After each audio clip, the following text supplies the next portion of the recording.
Living today is what experts call the loneliness epidemic, where millions feel utterly isolated. But there's a group of people who deliberately choose to cut ties. They look at their phones, see the names of the people who drain them, and consciously decide not to reply. Surprisingly, these people don't feel lonely or broken. Instead, they experience an unprecedented inner peace. You weren't always like this. You were once the person everyone relied on, the friend who answered at 2 a.m., the family member who absorbed everyone's problems like a sponge. You listened to the same complaints and offered advice that was repeatedly ignored until something shifted within you. You stopped initiating contact and discovered that the world hadn't ended. It had simply become quieter. This withdrawal isn't weakness.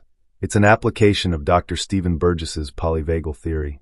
When your energy is severely depleted, your nervous system switches from social to dorsal vagal response mode. It's a kind of biological circuit breaker designed to protect your limited emotional energy from complete collapse. Your nervous system learns that people are a threat from an early age. You may have grown up in an environment where you had to read the room and anticipate your parents' moods before you even learned to read. Psychologist Murray Bowen calls this pattern emotional cutoff, where a child learns that emotional closeness always comes with a high price of chaos, and solitude becomes the only safe place. People who cut off relationships are experts at recognizing behavioral patterns. Studies have shown that early emotional stress increases activity in the brain's threat detection regions. You're not suspicious, but rather you detect exploitative or manipulative individuals at a very early stage, and your brain's early warning system tells you to withdraw before the draining begins. We must distinguish between two states. Loneliness is a state of psychological hunger for the absence of desired connection.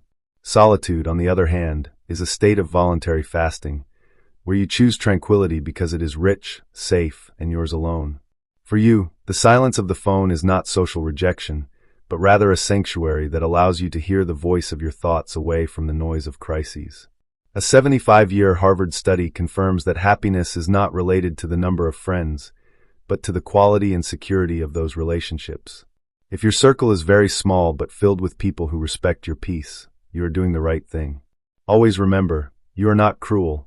You have simply learned that your inner peace is precious, and not everyone deserves access to it.